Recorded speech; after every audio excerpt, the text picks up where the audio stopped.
Well, the Bowling Hall of Fame was in St. Louis at one time. They did change it the last couple of years, but, you know.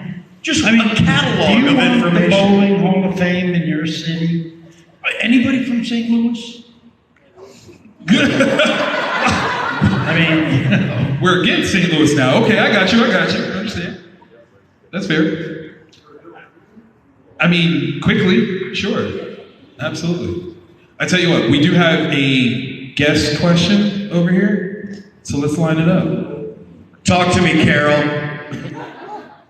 Right, I'm Carol from England, and... Oh, how you doing? She has a French accent. And that's Carol with an E. And she's from England. That's right. Right.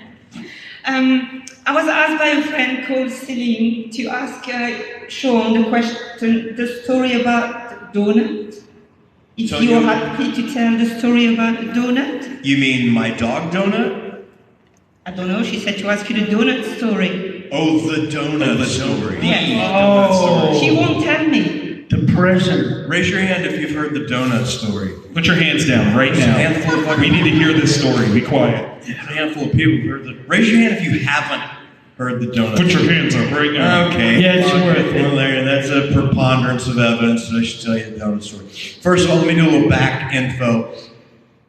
So when you do a movie, it is customary sometimes when you rap to give your fellow actors a rap gift. I've never fucking done that, because fuck you. I just spent fucking 2 weeks with you. I don't need to we worked together. We acted together. Never before, when I worked for Atlas Van Lines and lugged pianos, when I quit, I'm like, hey, we fucking lug pianos. Here's the fucking gift. Like, what Thank the you, why, thank you. why, when you act, you need to like, we just fucking, you got paid, I got paid, fuck off, man. Anyway, so the first time in my life I ever did it was in Boondock 1, and I brought my gift to Rita's in the makeup trailer. We'd been filming in Toronto for like a month, and you know that's basically a foreign. And if by foreign I mean there's no Dunkin' Donuts. Right. They have Tim Hortons. So a month. Rita's has been going without like American donuts. So I brought him a dozen Dunkin' Donuts because I found like a Dunkin' in Buffalo that was very close to Toronto, but it's over the border. So I had a dozen Dunkins in a box brought up. And I said, brother, killer working with you, man. I think we made a pretty cool film. I'm going to give you this rap gift. He's like, okay. You know how Rita's does. And I said, well, aren't you going to open it, man? He's like, yeah.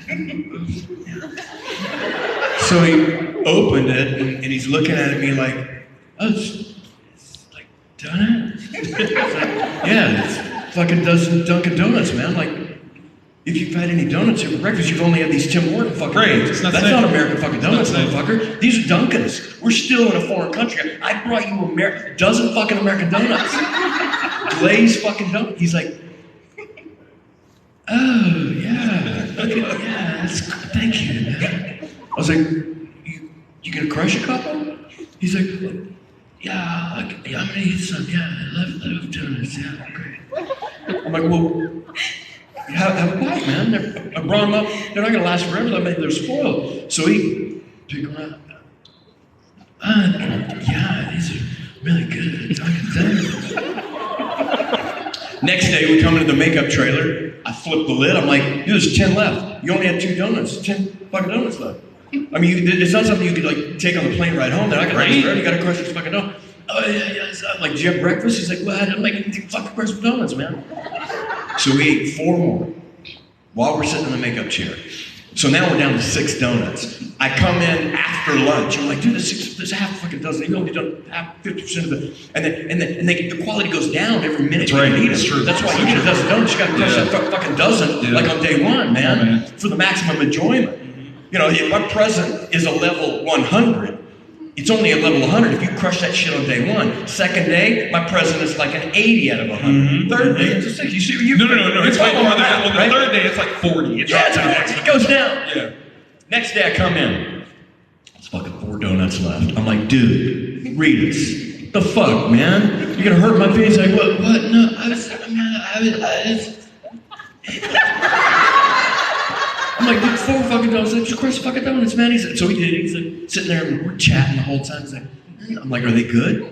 I'm like, are they good? He's like, I'm like, no, don't give me a moan. Like, tell me, are they good? Yes or no? He's like, yeah, they're good. I'm like, how good? He's like, he's like, what are you gonna say? I'm like, tell me they're delicious. He's like, hey, donuts, delicious. It's so delicious. I'm like, still, 3rd date, are they delicious? Yeah. Even though they're a little bit stale, he's like, no, I like because it's a little bit crunchy now. I'm like, all right, cool, man. Fuck. He polished up the last fucking donut. It was like, the crusty little sugar bit around, like you got a little bit of your little peach fuzzy little goat, right? He polished that fucking box of dozen. American. Yeah. D to the O nuts. So we wrapped. We flew back to LA, Carol, and both of us are sitting next to each other on the plane. I'm reminding him, I'm like, it's okay you didn't give me a wrap gift. I just wanted you to have a wrap gift, a dozen Dunkin' Donuts. So did you enjoy it? He's like, I told you, I don't know. I can't believe that you didn't have one with me. I'm like, no, because it's my gift to you. I don't want to, I don't want to enjoy my own gift. My enjoyment is seeing you enjoy my gift. Okay, that's so nice, so nice. So we land, we go our separate ways. When I get home, I stick in an envelope 12 Polaroids, and I mail them to Rita's. About U.S. Postal Service back in the day. Maybe a week and a half later, he's like, what the phone rings. What the fuck, dude, is this serious?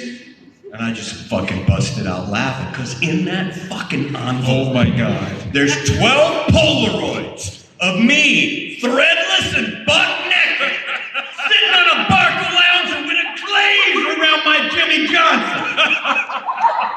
12, each fucking glaze was horseshoed around that Johnson. And he knew right then and there who his daddy was. Right then I knew he was on the phone thinking, I'm a fire hydrant and Flanery just lifted his leg on me. They were especially nutty? Is that what you're saying? Oh my God. But that phone call, is this fucking real? Are you shitting me? I'm like, it's real, motherfucker. Oh, it's real. You have no idea how real. And now you all know who the oldest McManus brother actually is. Right there. And here's the funny thing. No shit, that motherfucker has 12 Polaroids of me threadless. And you know how many of you have seen them? Not a fucking one. That's best friend level shit. Yeah, yeah. That is best friend level shit. Because that motherfucker could bury me. Bury me. No. This is self-preservation, because I didn't even have to explain. And I ate those. Every single last one. Let me tell you something. Where were we in?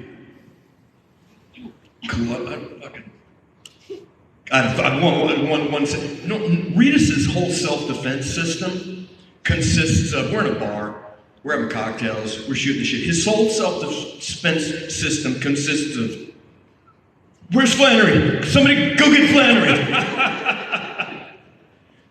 But that's what best friends do. That's right. That's right. You eat their donuts and they dive across a bar when you're in need without asking, is it Rita's fault or not? Who gives a fuck? That's my guy, man. Ride or die. I love it. Love it. Rocco, do you have a similar donut story? No? Okay. That's kind of a tough one to beat, but it's funny what he says about Flanery. Who's Flanery?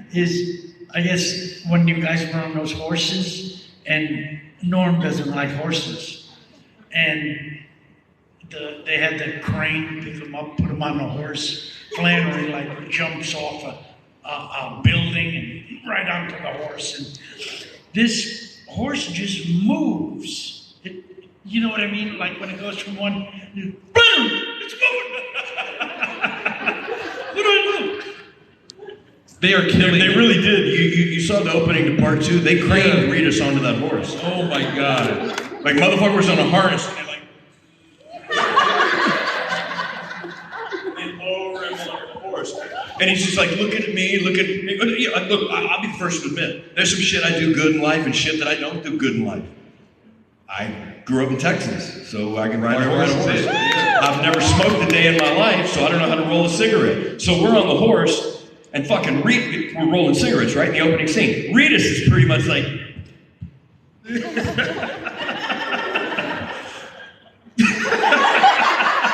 I'm on the horse going, I don't know how to do that.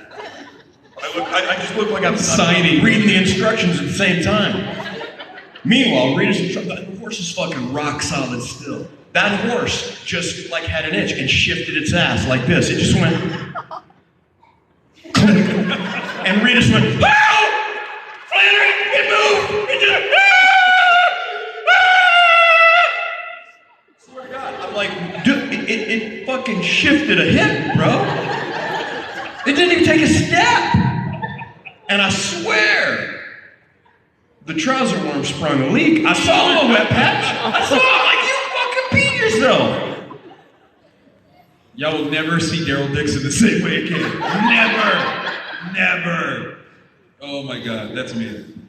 Okay, so we have another question that may elicit another story. Hello. Hi, I am gonna apologize. Y'all might want to use some earmuffs for any of the smaller kids. Yeah, because it's been cleaned up until now. But, good caveat there. Sorry.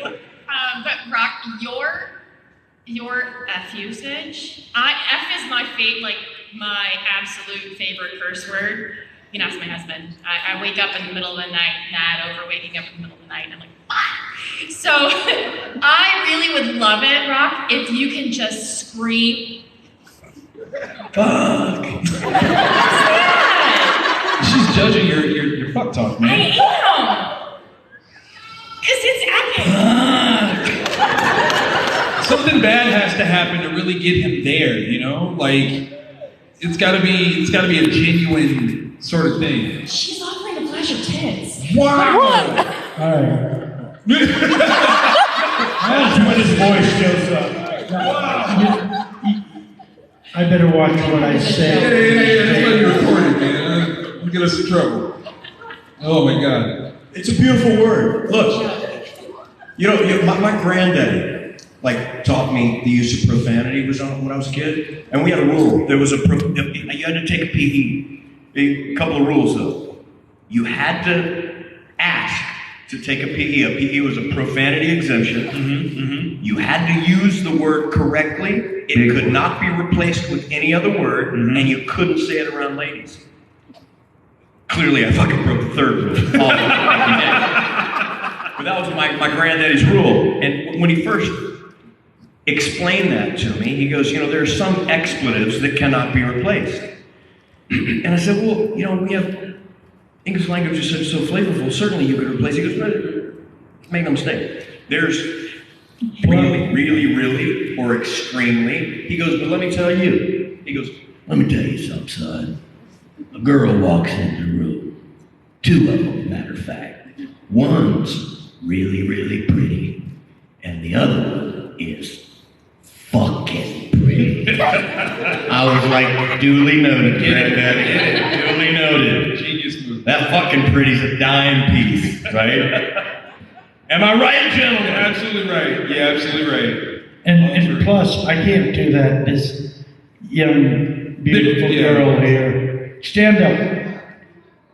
Oh boy, you have long hair. I'm sorry. What's your name? What?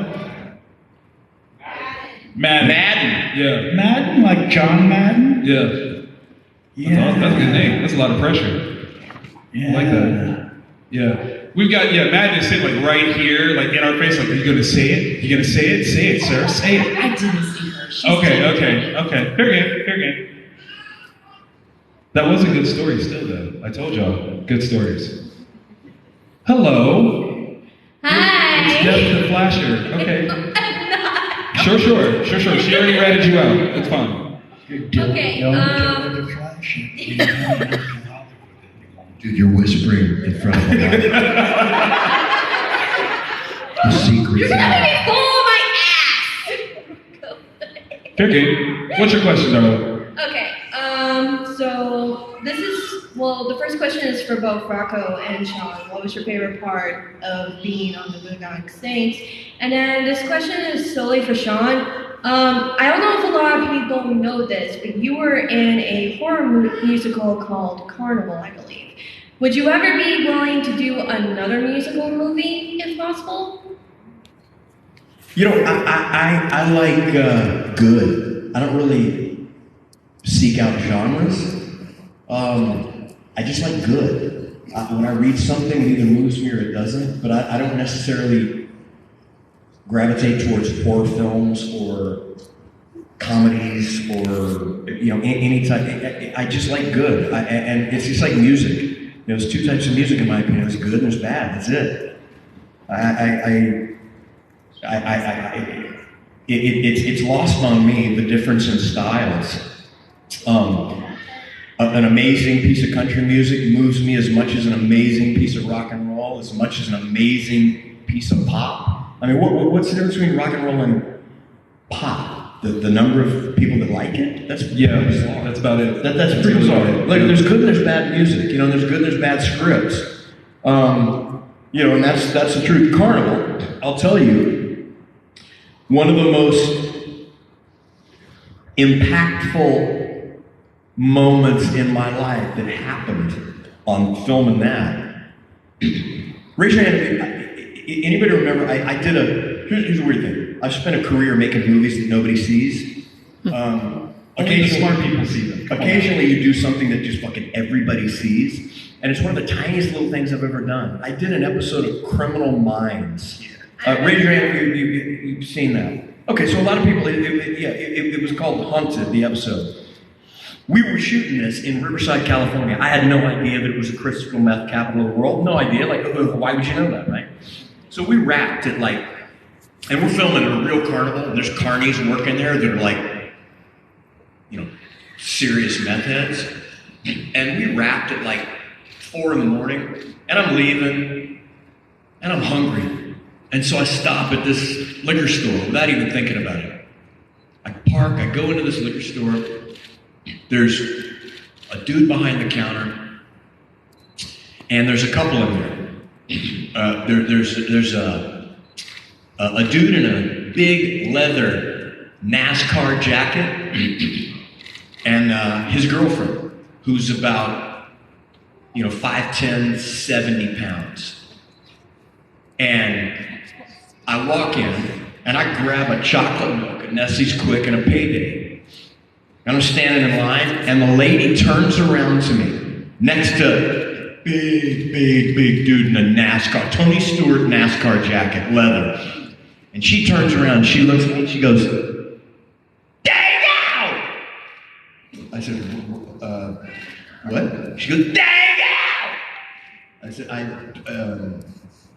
don't know what you're saying. First of all, I'm like, what's Dago? She said, "It's dang out!" I said, I don't know what the fuck you're saying to me. And the dude comes up and she whispers in his ear, she's like, yeah, that's right. I was like, oh, fuck, man, what the fuck? I'm holding my Nestle Quick, my Payday, I'm like, I just want to get the fuck out of there. I'm like, I don't know what you mean, like, Dago. What? No, you Dago from the criminal mind. I'm like, Dago from the criminal.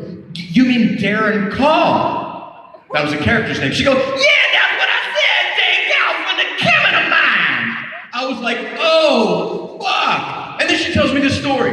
I'm like, holy shit, that's one episode of Criminal Minds. They made like 1,000 episodes of Criminal Minds. I'm like, you remember and you spotted? She goes, yeah. She goes, I recorded that show on the VCR. My VCR broke. I can't take the cassette out, so that's the only thing I can play. It's Hardy Dad Call the Criminal Mind. I was like, fuck, you're my favorite human on the planet. That's a no-shitter, true story in Riverside, California. Her VCR broke, and that's all they could watch on That's TV it. is my episode of Criminal Minds. Now, I'm wait, like, wait. fucking, why did I not film this whole scene? Because I thought for sure I'm gonna get cut, stabbed. Because the big dude, he was like whispering. Yeah, that's right. I'm like, oh fuck. Like, did she say that guy stole my I'm like, oh shit. How the fuck am I gonna? You just turn around and he's like, where's Norman? Where's Norman? I wanted to go home with him. I'm like, let's go home. I'll get a couple more paydays. Let's go watch it together, man. Now, wait. This place, you said it was the what capital? The crystal meth capital of like California, Riverside, Crystal California. Meth Capital. Now, dollars to donut? Rocco randomly knew that. You're probably right. Randomly knew that. And I'm like, so do you do crystal? No. Oh, okay. Good to know. Good to know. Okay, so you also want to know about what it was like shooting Boondocks? No, I wanted to know, like, what was both of y'all's moments of being in Boondock Saints? Like their favorite? Yeah. Favorite moment. You really need to ask Rocco. You do know that he groped a breakfast. I'm aware. I've seen the film, but I want to know straight from the Do man's mouth. you possibility think he's going to choose another moment? No, it wasn't that moment. It wasn't the moment that I groped the breast of a famous porn star. No. I'm gonna tip her. Like, nah. Rock, what was your favorite moment? Besides that. Yeah. Killing the cat. Is this because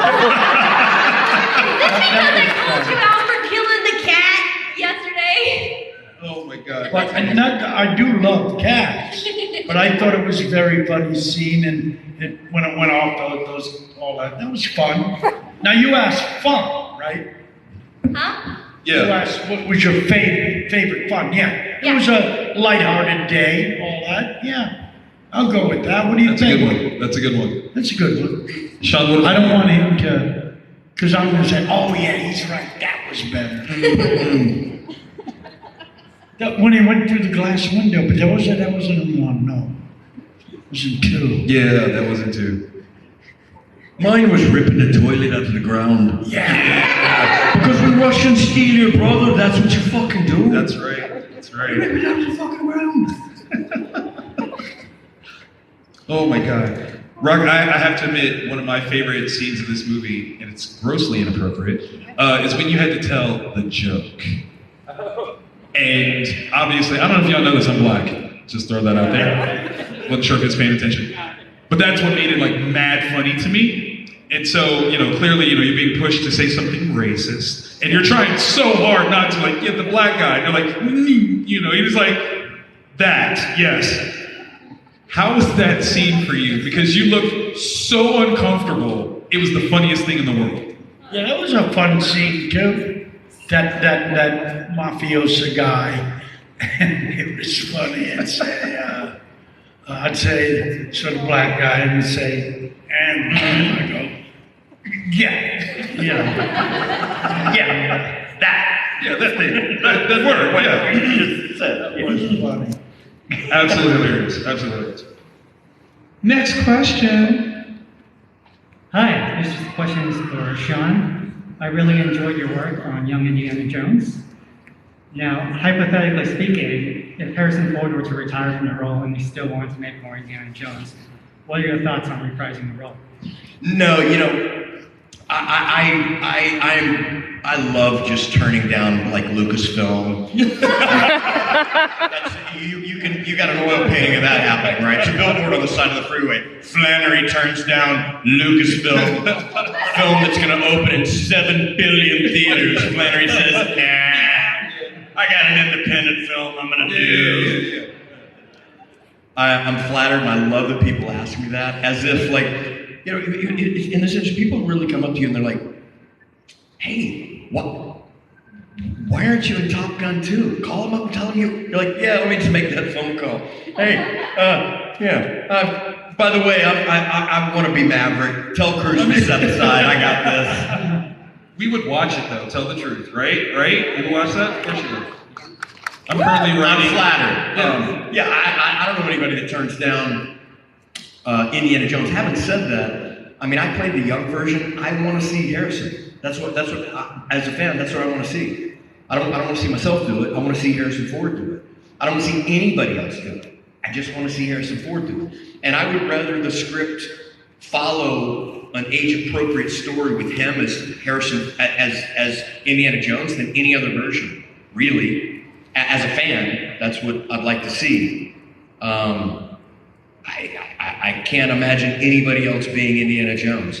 You know, the TV series almost existed in its own separate universe. Right. You know, it was an educational show, and I like the Harrison Ford Indiana Jones. I remember, I can still remember when I went to the theater and I saw the opening ball. Yes. I mean, I thought that was probably the most exciting cinematic experience I'd ever had to that date. I mean, I've never been that excited, that scared, that nervous when the arrows are, and he's running. So I would see Harrison Ford. You know, I may be wrong here, and you tell me if you agree. I see what he said, but if you do need someone to play a young Indiana Jones, and it can't be Harrison Ford, right? Right. Yeah. I think, Like, if they needed, like Harrison Ford is what, 100 now? Oh. They needed a 40-year-old Harrison Ford? There you go. There you go. Very flat. Did you ever, how old were you when you watched Indiana Jones? Shit. Who can quickly tell me what came out? Raiders? I think 13. Raiders. Yeah, The OG Raiders. Raiders. 81? Yeah. Yeah. I was like 15 years old. How old were you? 56. 80. No. Wait, you're 56. You're 56? I'll be 57 in October. No, what I mean to say is, sir. Yes, sir! what I mean to say is, when you saw that movie, did you think, wow, could you imagine if you knew you'd be playing him in Indiana Jones? And no shit. When I got young Indiana Jones, I'm not joking, I was on a plane going to London, really thinking that they were going to fire me when they found out I was just some fucking dude from Texas. Wow. You know? Wow. I mean, I hadn't done shit. When I saw the first call sheet, it's like Vanessa Redgrave, Christopher Lee, Elizabeth Hurley, Catherine Zeta. I'm like, what the fuck is Sean Patrick? What? What the fuck? It was just so bizarre to me. I mean, I really did. I honestly thought, I just thought there was going to be a mistake somewhere. You can't, they're not going to let me play Indiana Jones. It's absurd. And they never fired me. You know, but it was bizarre. I mean, it was an honor, it was a privilege, and it was basically 5 years of film school for me. That's awesome. Yeah. That's awesome. Thank you. Thank you. The sequel I'm looking forward to is Powder 2 Electric Boogaloo. Yeah. Did we work on that? Absolutely. Okay, that's all I It's need. coming back. Yes. Hello. So I got sorry, Jason. I got a couple questions for you, Sean. One, did Norman Reedus ever try to get you on The Walking Dead? And two, that's probably a burning question for anybody that's a Boondock Saints fan. Is there going to be a 3 or is there a break on that? I can neither confirm nor deny the second question. There you go. The first one, you know, he and I have been kicking around Hollywood for a long time. Like, I make a joke saying, you know, I've made a career out of making films that nobody's ever seen. Having said that, I'm very proud of what we've done. But we share something that's important to us, Boondock Saints. I certainly don't want to jump onto anything that he's done unique and separate, you know what I mean? So I would be out of place even being on The Walking Dead. It's something that, man, I'll tell you something. You know, a lot of people go, well, you know, that role was written so well, anybody could have, Daryl Dix. I'm like, man, fuck you.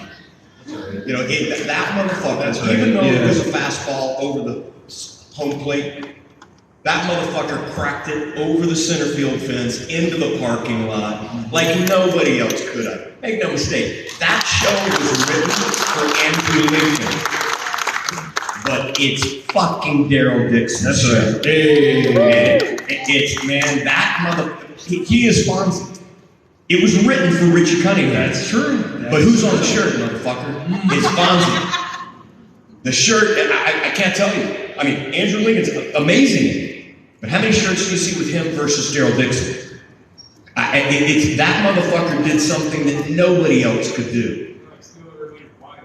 Well, but in that regard, it's not something that, I'm proud as fuck of him.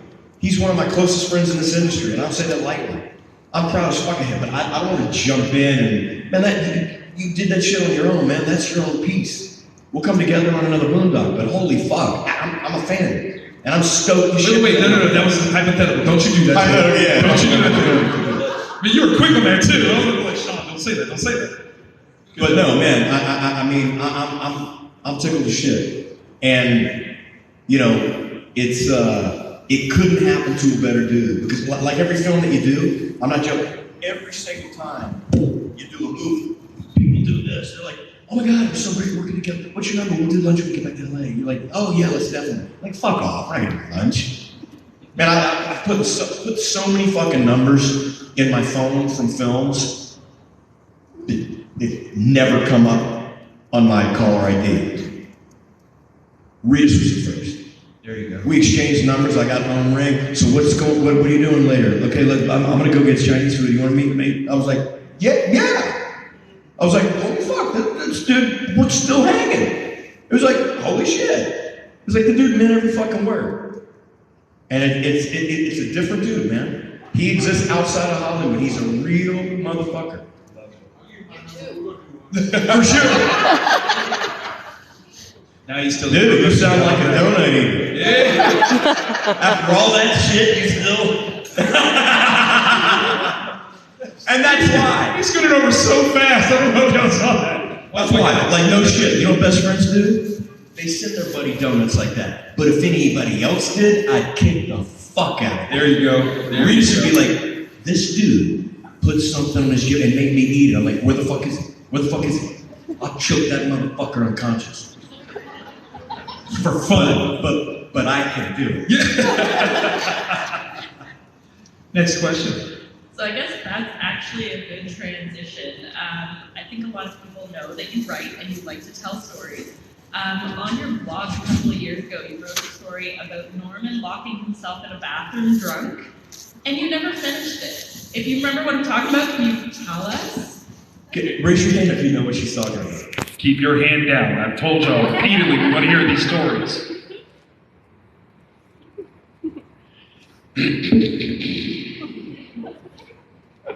Rocco's recording this. We were in Nashville. There's a shitload of people in the hotel room. I'm watching the UFC on my laptop. All of a sudden, Regis is like, they got a mechanical bull. We're all going, let's go ride the mechanical bull at this bar. I'm like, I'm gonna meet you guys there. I'm gonna watch this UFC. Everybody leaves the room. I'm watching the UFC. My phone rings. It comes up as Kundalini Express by Love and Rockets, because that's Regis' ringtone on mine. I'm like, what's up, brother? He's like, dude, they got me locked in the bathroom. Come and get me. Actually, it sounded more like, dude, they got me locked in the bathroom. I was like, what? He's like, I just woke up and they're locking me in the bathroom, man. You come in here, I don't know what's up. I'm like, dude. Okay, turn on your fucking find a phone. I was like, I'll kick the fuck out of a motherfucker. Somebody motherfucking kidnapped Rita's motherfucker, I'll beat the fuck out of you. I was in my fucking Y-frames. Spread eagle on the laptop, watching the UFC. I throw my jeans on, roll back into bed, hike my legs up. They were butterflied up in no time. Throw the boots on, I'm out the door. I'm like, on the phone, I'm like, dude, turn on your find a phone right fucking now. I'll be there in 2 fucking minutes. I'm running out the door. The hotel room door is slowly, I haven't even heard it click yet. And boom, my find a friend app comes up. Bing, bing, bing, bing. I can see that I'm running down the hall and I'm moving away from my friend. So I fucking stop. I look at it. I back up. It starts getting closer to my friend. I walk back all the way to my hotel room door and it's closer. I fucking slide the key. I still got the phone on. Hang on a second. And And I slide the key in the door, it clicks, he's like, fuck, there's somebody coming in, dude. I'm like, oh my God. That motherfucker is hiding in the fucking hotel room, in my room, bathroom. I'm like, so I'm like hiding the books. I'm like, somebody's coming in where? He's like, I'm in like a hotel. It's in a bathroom, like in some hotel room. I'm like, oh, are you serious? And I like shut the door, click. They just shut the door. I'm like, oh my God. So I go, I stand up, click, stand up right outside the door. And he's like, the dude, I'm listening to the phone. He's like, the dude's standing right outside the door. I swear to God, he's standing right outside the door. Are you coming? I'm like, shh. I'm coming, dude. You sit tight. I'm like, tell me what you see. Tell me exactly what you see. He's like, he's wearing boots, dude. I swear to God. I'm like, how do you know? He's like, because I'm on the floor. I can see him at the door. He's wearing boots, and they're scary. I'm like, oh, he's got scary boots on. I'm like, dude, you fucking sit tight. I will choke this motherfucker out. And I walked back to my bed, took the shoes off. He's like, okay, he walked inside the room. I don't know what he's doing. I can't hear anything. So I start flipping the fucking channels, because I'm gonna fuck with this dude. You have no idea. So I found the fucking forensic files. And they're like talking about, after the murder, the dead body was buried. He's like, he's watching death shows! Flanery, please hurry! He's watching death shows on the TV! There's like 6 parts to that story. But that was the first part that I wrote down. You're welcome to go to my blog and see how it progressed from there. Go read this. Oh my God. Rita had like a couple whiskeys, and obviously he went to pee before everybody decided to go ride the mechanical bull. Dude passed out in the bathroom. I fucked with him like you have no idea. I even took my boots off. I went to the door, kicked the boots off. He's standing up there again. Oh fuck, he took his shoes off, dude. Opened the belt, dropped it. He's like, he took his pants down! His pants are down, Daddy, please! You got it. I'm like, is the door locked? Did you lock the door? He's like, I want to lock the door, but I think it'll make a noise. I'm like, fuck the noise, Retus. Lock the door. True story. Oh my God. All the mature hours of fucking entertainment. But you didn't finish it on the blog. We only got 5 parts of 6. Is there 5 or 6? There's 5 parts Yeah. of 6. Well, it involves an Uber driver named Sid and a magic carpet. Wow. A shard of glass and a starfish. Use your imaginations. I will finish it though. Oh my God, that's amazing. I believe we only have time for a couple more. Yeah, we're gonna get you out of here. This is gonna sound like a boneheaded question, but I feel like every actor and actress has that one scene or movie that when their family goes to watch it, they're just like, oh, what's yours? Like everybody's got one scene, they're just like, oh God, please tell me you didn't. It was when Rocco grabbed that boob. That definitely, yeah. No? Is there a scene that you've done that was embarrassed of, you mean? Or? That your family might have been embarrassed? Yeah, like for example, like Amelia Clark watched every single Game of Thrones episodes with her parents, and I'm pretty sure she probably was like, oh shit. Yeah. Before a few. You ever done anything embarrassing that you wouldn't want to watch with your family? Rock? They gonna watch I it. did a porn once. No, I'm only kidding. It works too hard to get. Don't have any things that are embarrassing. No. You know what's funny about that? You asked that question. There's so many things that we do on film that are categorically unethical. In Boondock Saints, we kill how many motherfuckers? You shoot one fucking cat and people get pissed. Not once did they go, oh, well, there's 18 humans. They never said that. How dare you kill a human? They were like, but the kitty! Well, that's Boston. Think about that Everybody's shit. a cat lady in Boston. What's that? Everybody in Boston's a damn cat lady. You know what I mean? Think about all the shit we shot, motherfuckers. We shot plenty of human beings, but one fucking cat. One cat. And it was a dick. That's what people bitch about. PETA, they're upset about a cat. Well, the people are okay. Let me tell you something. I've never not had a dog. Ever. But if you're driving, and all these motherfuckers like, I like animals more than you, fuck you. You like animals more than you. If you're driving down a 2-lane road, and there's a dog in one lane, and a child in another, you swerve towards the dog. That's what you do. If the brake pedal doesn't work, that's what you do. Any motherfucker that goes, no, I like dogs more, I swerve with a human, the fuck out of here. Absolute monster. But you watch the movies, like, nobody comments on the fact that we just fucking erased like a city's worth of a population. They're worried about that fucking cat. And that cat didn't even have an intro scene. It was an extra. Nobody even got to know the cat. There was never even been a scene where like, oh, Fluffy, she's so... No, it was a fucking background player. So that's all I'll say. Unfortunately, we've hit our time limit. These guys got a photo op that they got to get to. So, Fandemic Tours, make some noise for Sean Patrick Flanery. Hey, let me tell y'all, it's not lost on us that after this many years, y'all show up and want to hear us talk shit about a movie that we've already been overly compensated for a long time ago.